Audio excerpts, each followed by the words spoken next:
kasih Anda masih bersama kami di Interupsi. Pemirsa, saya kembali ke Mas Dev. Mas Dev, di Jakarta, kan ini koalisinya besar sekali, 12 parpol. Kabarnya kemarin setelah putusan MK, itu sempat ada yang digoda-goda untuk ke sebelah. PKB katanya, benar nggak? Ya, nggak tahu saya, itu mesti tanya langsung ke PKB. Ya. Tapi yang pasti, ya pada saat pendaftaran, pada saat deklarasi, semuanya hadir. Semua partai-partai. Dan yang hadir itu bukan cuman Wasekjen atau Wakil Ketua Dewan Pimpinan tingkat 1, enggak, langsung dari tingkat pusat. Kalau nggak ketumnya langsung sekjennya yang menghadiri deklarasi waktu itu di Hotel Sultan ya. Jadi itu menunjukkan bahwa di dalam Kim Plus ini ya, untuk DKI kita sangat solid dan tidak ada diskusi apapun untuk menggeser dukungan. Kemarin Pak Ridwan Kamil sempat diserang tweet-tweet lamanya, katanya karakteristik orang Jakarta gitu. Itu tanggapan dari partai seperti apa? Ya enggak, itu kan dia langsung dia koreksi, dia akuin, ini kan menunjukkan kebesaran jiwa beliau, bukan langsung wah itu dihack ini itu segala macam berkelit ini tuh enggak. Langsung dia mengakui itu sifat saya, pemikiran saya pada saat itu yang mungkin masih belum sepenuhnya terbuka, dan dia mengakui selama berapa tahun ini dia telah semakin dewasa, semakin bijak, semakin paham akan bagaimana dinamika yang sebenarnya terjadi di tingkat pusat, dan dia bisa mengakui kesalahan tersebut. Baik, saya ke Mbak Ria. Mbak Ria, Anda melihatnya di tengah kecairan yang sangat cair ini di Pilkada, apakah memang trauma atau perseteruan dalam tanda kutip zaman Pilpres itu sudah mulai melebur? Saya nggak terlalu yakin ya. Ini kan kalau cair, karena memang politik Indonesia sangat cair. Betul. Bukan karena orangnya lebih mudah legowo dan lain sebagainya gitu ya. Tetapi ya selama kepentingannya ketemu gitu ya. Ini kan soal partai-partai yang kemudian perilakunya pragmatis ya. Kepentingannya adalah yang tadi saya bilang itu, mau menang pilkada atau mau mengamankan Pilpres 2024. Selama ini kalau kita lihat trennya ya Mbak Anissa, partai itu kan selalu merujuk pada hasil-hasil survei. Ya.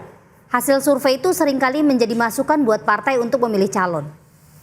Itu paling mudah, tren yang bisa kita lihat hampir di semua partai politik. Tapi jangan lupa bahwa partai politik itu punya kewenangan yang sangat besar, bahkan bisa dibilang absolut gitu ya, untuk menentukan siapa orang yang akan maju. Karena dia satu-satunya penjual tiket pencalonan kan. Betul. Artinya kalau Anda populer, Anda punya elektabilitas tinggi sekalipun, tapi partai tidak mau mencalonkan diri Anda, ya udah selesai gitu ya. Jadi variabel kewenangan absolut partai itulah yang bisa menafikan hasil survei. Dan ini bisa kita lihat saat ini gitu ya.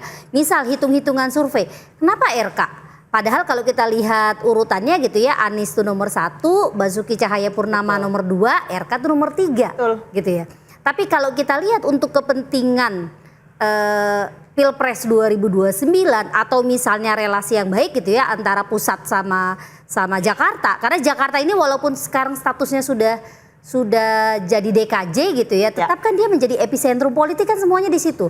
Kalau Anda berhasil di Jakarta, Anda punya popularitas di Jakarta itu udah setengah masuk gitu loh ya. Walaupun sekarang istananya jauh ya, udah nggak di Jakarta lagi ya. Tapi kan kita juga nggak tahu nih, apakah pasca 2024 ini gitu ya, IKN itu masih akan berlanjut atau enggak? Ya. Kayak tadi misalnya ya, kalau saya sih nangkep ya, komentarnya Bang Mardhani ya. Ini lebih kepada Bang Mardhani sebagai sohibnya Pak Anies gitu kan ya. Ini kalau Bang Mardhani ngomong gini, jangan-jangan saya lagi mikir, ini bisa dijewer nih sama pimpinan DPP PKS nih, karena secara tidak langsung mempromosikan Anies Baswedan, padahal presidennya PKS ya yang calon kan nanti ya di Pilgub Jawa Barat. Tapi lagi-lagi itu Mbak Anissa ya, kalau hitung-hitungannya cuma sekedar kalau pertimbangannya adalah popularitas, pengen menang, hasil survei itu menurut saya menjadi tapi pilihan sekarang hasil survei ternyata tidak menjadi acuan utama juga. Persis itulah gitu ya, balik lagi karena partai punya kewenangan absolut untuk menentukan, dan kemarin itu partai terkunci. Saya yakin ya, ini menurut saya nih ya, PKS kalau misalnya kemarin tidak dikasih kursi cawagup di Kim Plus, mungkin bisa balik badan. Mas Mardhani silakan, Mas Mardhani dijawab. Ya memang desainnya kan MK ini game changing ya. Yes. Karena 6,5 sampai 10. PKS 16-17% mestinya udah bisa maju kalau keputusan MK datangnya awal. Tapi ketika dia datangnya belakangan, Berarti udah terlanjur dong, bisa dibilang ya udah kadung gitu. kan koalisi sudah terbentuk. Kami sudah mulai menjajaki berbagai hal. Ada penyesalan Pak Mardhani? Nggak ada. Kalau di politik tuh udah ambil keputusan, hadapi saja. PKS banyak menerima masukan, kita terima. Itu sebagai bagian dari institusi publik yang harus terima. Bahwa kita punya banyak catatan, kita sampaikan alasan-alasan kita. Dan tadi kalau tadi Mbak Uria bilang, kok Pak Mardhani muji, emang Mas Anies orang baik kok. Dan kalau Mas Anies maju, Ustadz Seyhu maju, bagus. Makanya saya bilang, orang Jawa Barat beruntung. Banyak yang orang bagus maju.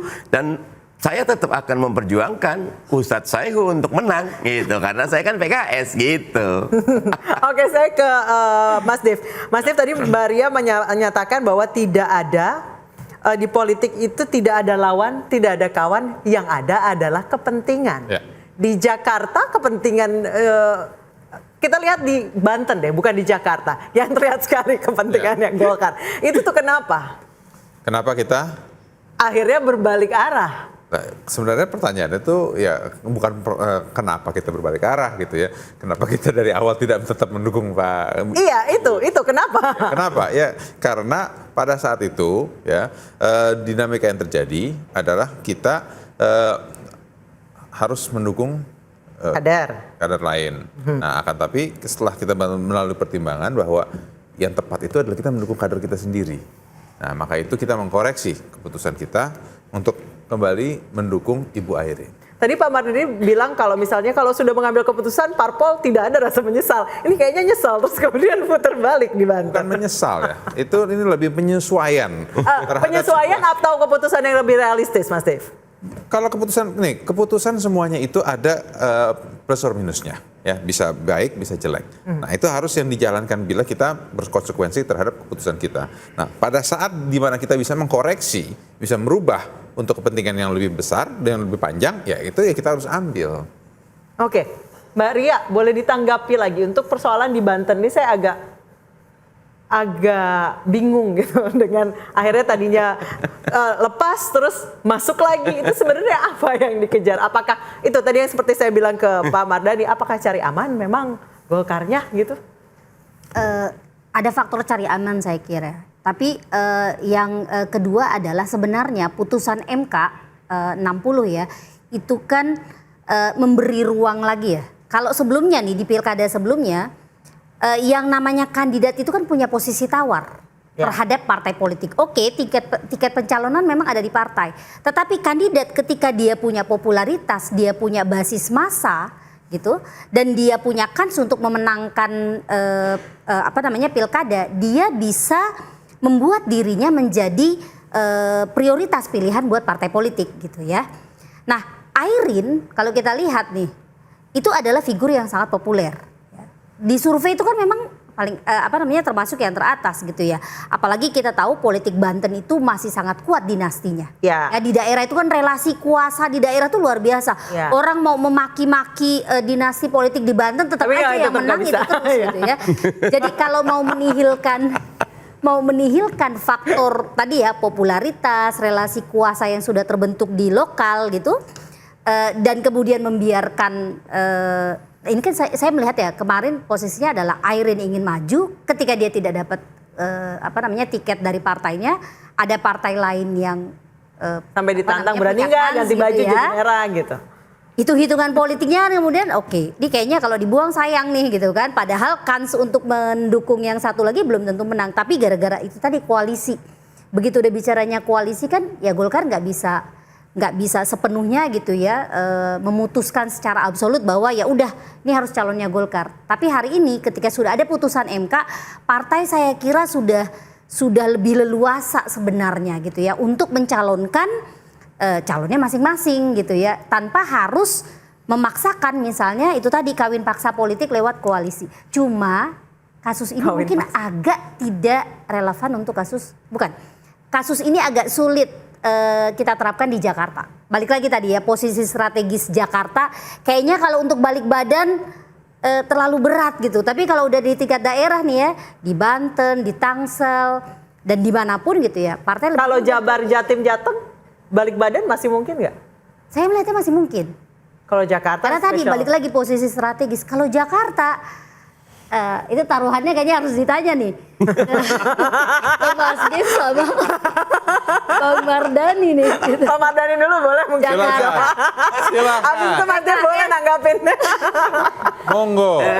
Bungkus. Kalau di PKS nggak ada yang balik badan kecuali di Tangsel ya. Tangsel karena kader betul-betul memberikan masukan yang harus didengar. Jadi kita maju sendiri, kebetulan Tangsel PKS menang, so dapat, tadinya kita gabung karena kita nggak cukup 20%. Lagi-lagi dengan MK kita punya kebebasan. Oke, Mas Dev lanjut. Ya gini, ini kan nama politik itu penuh dengan dinamika. Yes. Ya, jadi memang dinamika yang harus dilalui seperti itu. Akan tapi ya keputusan sudah dibuat, pendaftaran sudah dilaksanakan, jadi sudah no turning back now kan. Ya kecuali ada tadi yang dibilang laissez-faire lagi bergerak di ujung, nah entahlah ya kalau itu udah nggak ngerti saya. Akan tapi kalau sekarang ya kita sudah membuat keputusan dan keputusan itu sudah kita jalankan. Oke, baik. Saya ke Mas Iwan. Mas Iwan tadi Mbak Ria berbicara bahwa memang partai-partai ini mengutamakan kadernya tentunya. Betul. Tapi Pak Anies ini termasuk orang yang menggunakan partai politik hanya sebagai political vehicle, tapi di mana aja laku. Jakarta laku, Pilpres laku. Ini Jawa Barat ternyata ada lagi. Banyak orang melihatnya jadi kok Pak Anies kayak jabatan hunter ya gitu. Jadi kalau dibilang jabatan hunter, Ustadz Mardhani paham betul. Pak Anies itu tidak pernah menawarkan diri. Itu harus kita pegang. Jadi menteri, kemudian disudahkan 2 tahun, dipanggil lagi jadi calon gubernur. Ya, begitu juga jadi calon presiden. Paham betul Ustadz Mardhani. Jadi intinya itu kalau memang kita bagus, Pak Anies itu kan bagus, tidak ada yang mengatakan tidak bagus, ya. Saya dari mahasiswa itu, beliau itu dari idola itu. Saya aktivis mahasiswa, beliau aktivis itu. Kalau namanya dengar nama Anies, itu orang udahlah ya, sudah luar biasa. Banyak yang bilang ini kalau dia pidato, beliau pidato itu mirip-mirip sama Soekarno. Beberapa teman mengatakan seperti itu. Kalau yang benar. Dan saya tanya beberapa orang, banyak sekali yang terpesona itu ketika Pak Anies itu berpidato, karena isi kepala itu kan penuh. Ya. Ya, jadi isi kepala penuh disampaikan itu menarik. Dan saya tanya juga ke teman-teman anak UI, wah itu kalau datang ke UI itu beda gitu, beda suasananya. Jadi begitu Pak Anies maju jadi capres, beliau itu di mana aja kan sudah. Nah, tapi 45 juta kan, 45 juta. Mau di Aceh, Padang, Medan, Jambi, sampai ke Papua, ya kan? Oke, Di mana tapi aja kemudian yang sebenarnya menjadi- bisa untuk membangun bangsa ini. Ya, Kemudian tidak yang harus Kemudian di yang menjadi Jakarta. pertanyaan adalah kenapa kubunya pindah-pindah sampai yang pernah trauma pun akhirnya memutuskan kayaknya bakal ngusung Pak Anies di Jabar. Kita akan bahas usai jeda, tetap bersama kami di Interview. Saya udah